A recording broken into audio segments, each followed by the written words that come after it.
maanaam coow li dina dakk bu ko defee ñu jublu ci liggéeyu Sénégal yi. waaw yow de mën nga cee doy seede. ndax toog nañu ba tàyyi même bu dul waxtaanu fii ñuy waxtaanaat waxtaan woo xam ne après l'émission. lu ma la daan wax mooy Bamba diggante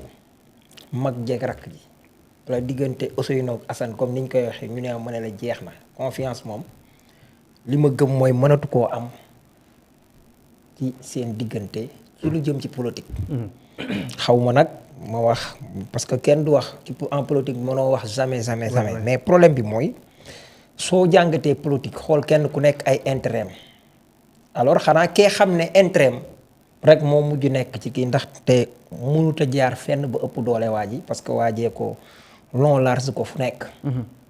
ci doxale nekk à l'avance ci moom mu am intérêt ñëwaat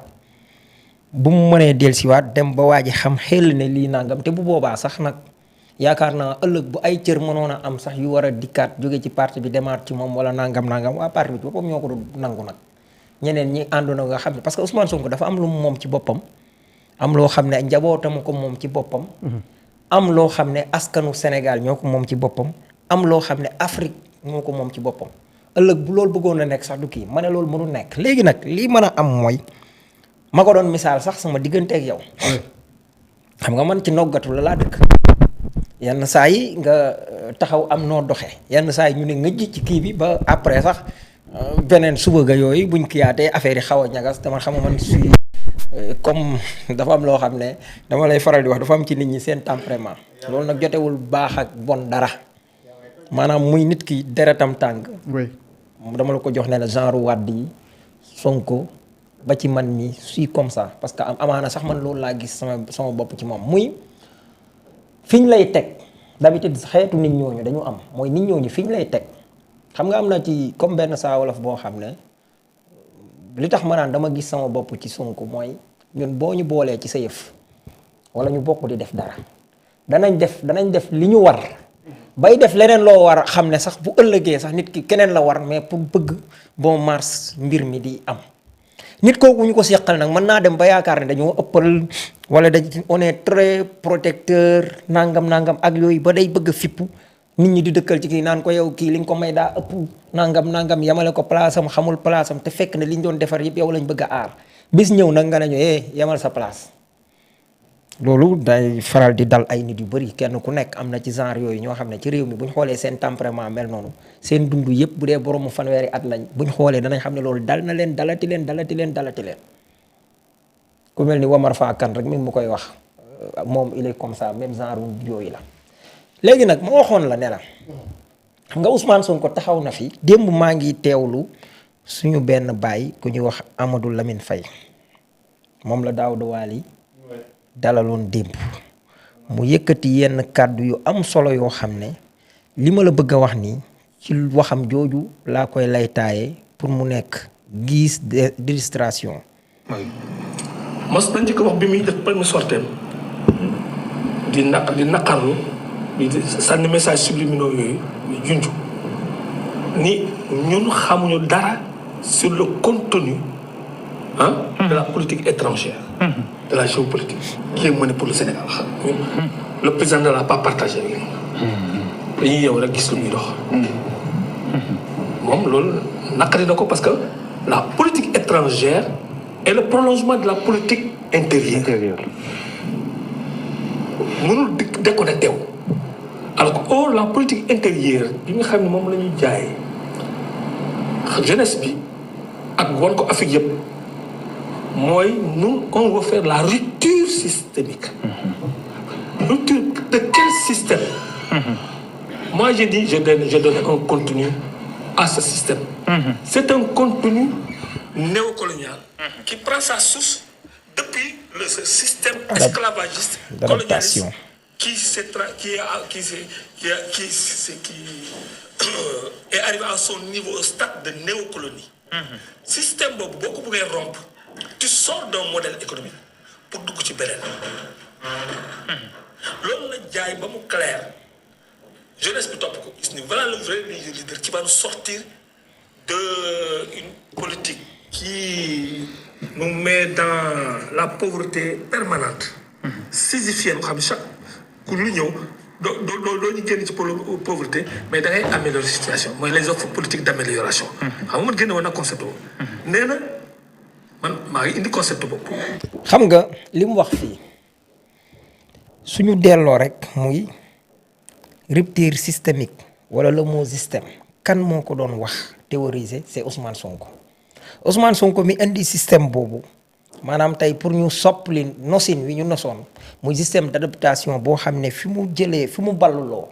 mooy ci colonisateur bi mooy ci tubaab bi mooy nan la ñu yore nuy tax moom mu mën noo dunde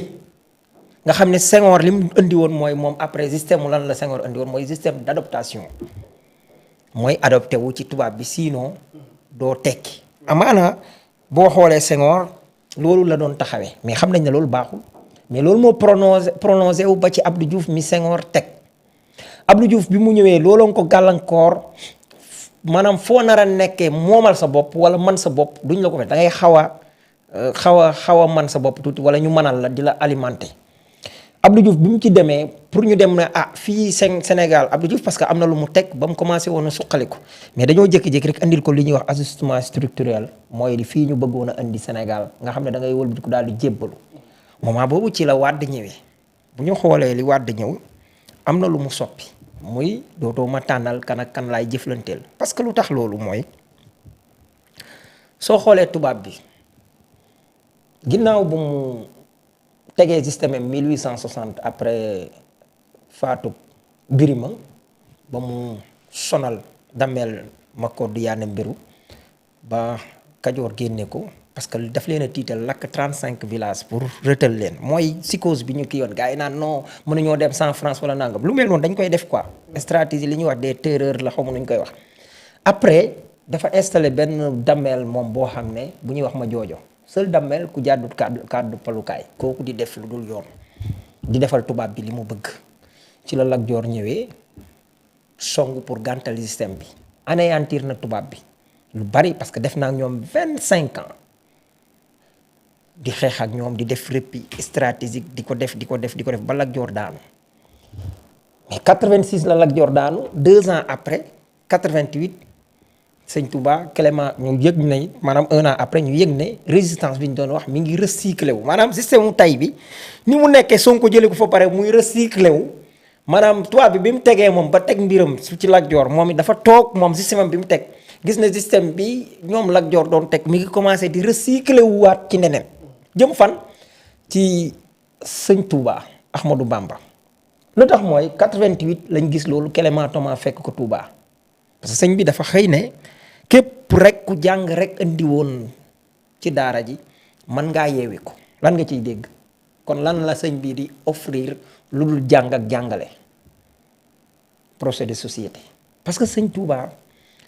na gaa yi bàyyi tuuti aspect baatin beeg religieux bi maanaam sëñ bi daa xamoon li xew projet de société lay kii kuñ ne sa bàyyi Lat Joor la doon àndal fu sa bàyyi masaana jëm yóbbaale na la su ñu ñëw it defal na la compte rendu ngay gis loolu gis stratégie de guerre nit ñi tubaab yi fexe ba gàllankoor Maba Jaxu Ba ak ni leen Lat Joor téye ak fa Lat Joor daanoo ak li ci des sëñ bi xam ne doole yamatul parce que jekku nañ ñu ba pare indi nañ ay armes non conventionnelles mu indi non violence adopté wu moom ci jamonoom di jàng ak jàngale mais xoolal fi mu jëlee ji ay soxna ci ay kilifa xoolal fi mu jëlee ji ay soxna ci ceddo gi xoolal ni mu doon digal ku mel ni gànkal Amadou Maxure ji nga xam ne ñoo bokk meen dib gonjox ni sëñ Touba mais ci foofu xoolal sëñ bi ni mu bàyyee ñoom sëñ Bay Cargaan bi ñuy génn di ñëw Ndakaaru fii mu wax leen su ngeen demee na ngeen commercer nii na ngeen di def nii bu leen xeeb liggéey bu leen langam la kon tubaab bi xamoon na pour gàllankoor kooku léegi lan nga gis foofu xoolal bawal yi bi ñu leen génnee ci lépp administration wala nangam ak nangam ñoom ñu dem di fori biteel di jaay ak i xotti saako ak a ñaw pojaas xoolal tubaab bi muy indee gerte fii ci Sénégal ay 1 million de tonnes presque ñun suñu maam yi sax ñooñu dàqoon a bay ñun ñu ngi nii ba nëgë ni ren lañ na def nañ record te ñu ngi 960 000 tonnes te alors que même bi fi sëñ bi jógee diggante sëñ bi ak sëñ Modou Moustapha rek bu ñu xoolee ñi fi dàqoon a bay ci Afrique sëñ Modou Moustapha la comme Sénégal non sëñ Maam Thierno la moo jël rang ci 250 personnes yi après ñu waxaat la sëñ Modou Moustapha yooyu nag bi mu amee tubaab yi dañu dem indi ji ay libanais libano-syrien indi leen fii parce que tubaab yi xam nañ ne li ñii léegi ñu développé maanaam sénégalais yi ñu ngi commencé kenn ku nekk di bay di moomal sa bopp bi ñu indee libanais yi ci ñoom au lieu ñu lebal sénégalais yi xaalis pour ñu mën ci génn mais libanais yi la ñuy jox xaalis jox leen banques yi nangam ñoom ñuy jëndaat ci sénégalais yi bu ñu ñëwee dañ lay lebal ay lal ay siège lebal la nangam ñii ñu lebal leen sàngara wala ñii ñu lebal leen leneen ak leneen lépp luñ bëgg suñ leen di fayeekuwaat bor bi dafay doublé wu wala mu xaw a jege nga xam ne doo ci amati lu bari daal dañ lay contrôler nga xam ne da ngay jaaxle loolu nag ñi defoon résistance ci kër sëriñ si moo xam ñuy di tiijaan wala ñu di murit mën naa laa jox rek exemple sëñ Cheikh Anta Gaawaan nga xam ne dafa ñëw teg ne moom du leb wala nangam di jënd ay kër titre foncier fii ci Dakar di def commerce di def nangam ak nangam moom luñ ko def dañ ko exilé mu dem Ségou jël libanais yi dafa am sama benn góor mi ngi may wax Baye Amadou Baxaw Dia mu ne bi muy xale ay 60 nangam di jàng diggante Abbas Ndaw ba biir ville ay bitinu libanais képp ñoo fi nekkoon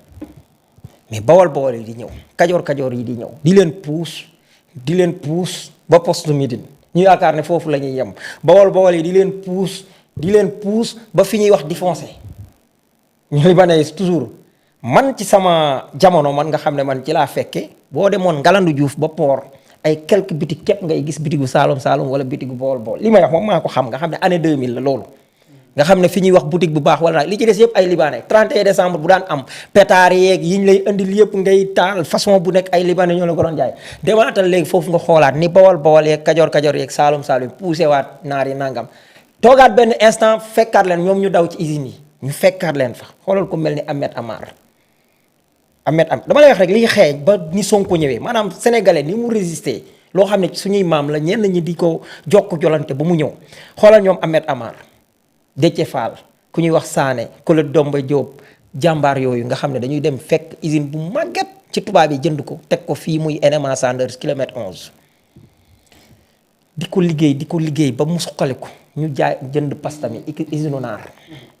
soppali ko def ko mu doon yëfu Sénégal di liggéey ba jëlaat ministre Moulin de Saint-Anac boo xam ne moo magee Ahmed Amar mi ko jënd 1 an dolliwaat ko ci muy moom la ñuy wax NMA Poudre di ko suqali ba mu taxaw tey jiitu ci Afrique ci lépp raw mbooleem minier yi nga xam ne ñoom ñoo fi nekk muy nouvelle militaire africaine di NMA maanaam ci noonu ngay gisee ne ci côté politique bi it noonu la amee woon ñoo xam ne ñi ngi commencé di am ba jusqu'à l'arrivée Ousmane Sonko mu tegoon benn système bu mu bëgg a dindee ancien système ñu gàllankoor ko mu jox Jomaay bi mu jëlee mbir mi ñu dem tuuti dégg nga li góor gi wax te loolu Ousmane Sonko ñu ko wax mu ne yëgatuñu politique étranger wu nangam kon da ngaa gis ne léegi kii kilifaam nee na ko yemal sa place maanaam wala wan na ko laay wax yemal sa place en tant que premier ministre. waaw mais sénégalais yi waa ji doon ñëw ne leen maay kii mooy man kenn mooy nangam moom mu waxal ñu ko boppam moom it président Jomaay. waaw Sonko wan ne waa ji xamalatuma ko dara yaakaar dana soppiku nee na woon na waxante nañ ko dem naa wax ak moom parce que bul fàtt mbir mi da ngay dem ca président Diomaye bi mu génnee kaso ba def hôtel Azalaït àjjuma la waaye jëlal samedi ji mu xëyee fekk ñu sëñ Modou Astou day moo ñuy woo daa mel ni mi ngi ci bunt bi non waaw le temps que déedéet non garaawut na Pape dem tijjil ko waaw Pape na dem tijjil ko rek bàyyil kii bi rek tijjil ko xam naa daa ñëw voilà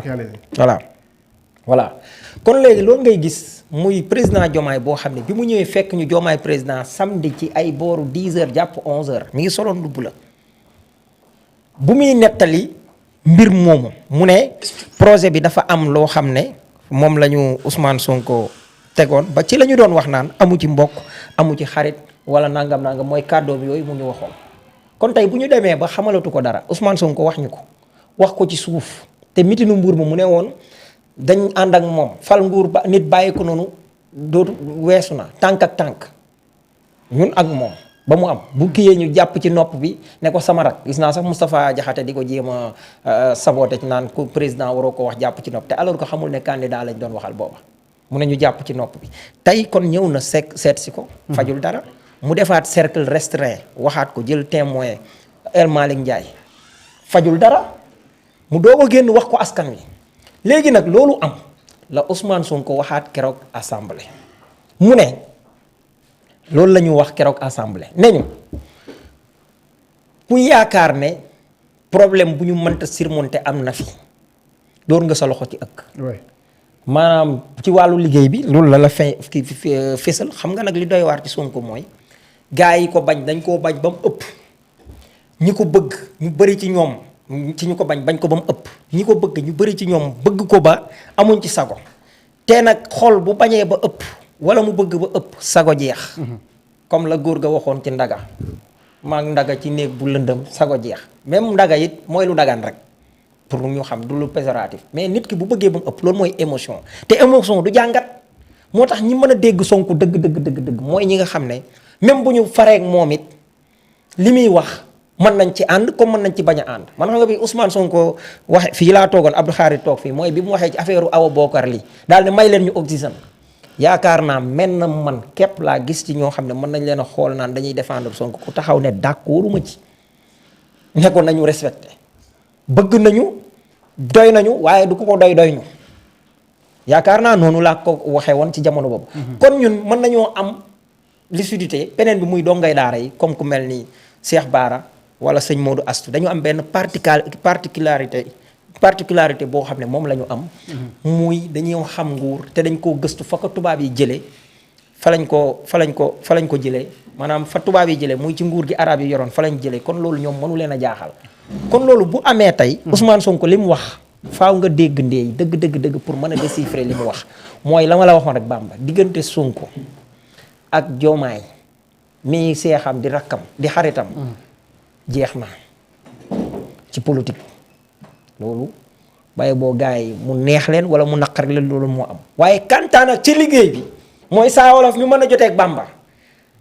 ba mën a raag ak moom léegi fii te bu subaa bu Bamba ñëwaatee mu jàkkaaroo ngeen jàkkaar ne dara amul mooy liggéey bi écran bi li ñuy wan